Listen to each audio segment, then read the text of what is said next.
All right, so after watching my fellow classmates' videos, I'd say that our thoughts meshed well together. Personally, I think that we kind of all are to the point where some of the stuff that's talked about in this chapter specifically is something that we are not used to. Personally, I think this chapter was probably the most, in my opinion, biased, if that makes sense. So something that I talked about was like, what might a culture shift that encouraged science communication look like? So something that is talked about is a high impact. So this term refers to a metric reported by the Clairvat Web of Science group and other organizations to rank the quality of scientific journals. Although controversial, the reality is that many academic institutions evaluate their scientists on this basis. In contrast, I am seldom asked to summarize my public engagement interests and activities. My experience is not unique at many U.S. institutions. There's a very little interest in encouraging trainee or faculty public engagement activities, such as writing opinion and commentary articles, cable television and radio appearances, and certainly not posting on social media.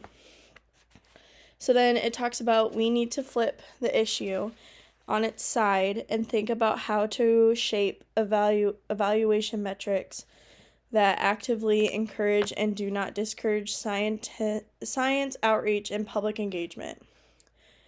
Public engagement in science communication should be prioritized as a vital and essential activity for biomedical scientists. Certainly not all scientists want to enter the public arena, and that is fine as well. But for those wishing to engage, such an option should exist, or systems might even be established to support it. In my view, young scientists' commitment to public service and engagement is at an all-time high, and we should actively seek to capture and encourage this enthusiasm. So then it talks about science and human values. And something in this section that I think was really important to me was it right here. It says there are now some interesting and successful examples of such collaborations, including the Center for Humanities and History of Modern Biology at Cold Spring Harbor Laboratory, strong programs in the humanities at the Massachusetts Institute of Technology, and a 2018 report from the National Academy of Sciences, Engineering, and Medicine on integrating humanities and the art into science, medicine, and engineering. And then it talks about taking sides, and then it talks about purveyors of an uncertainty, and then setting us up to fail. So it says going up against anti-science groups, especially those who profess allegiance to authoritarian pursuits of or extremist politics, is daunting. We cannot expect all or even a majority of biomedical scientists to take on such a mission, or to echo the words at the entrance to the Magic Theater in the Hermann Hesse novel, Dear Steppenwolf. Entrance not for everybody. However, we know that counteracting anti-science aggression is no abstract pursuit.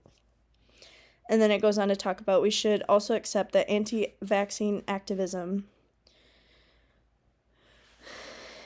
and its deadly health form propaganda will not end with COVID-19. That is only beginning. Next, we will be working to discredit all vaccinations. Anti-science now extends to other key aspects of biomedicine, including those that depend on fatal tissue research, fundamental virology, gene editing, and many other scientific pursuits.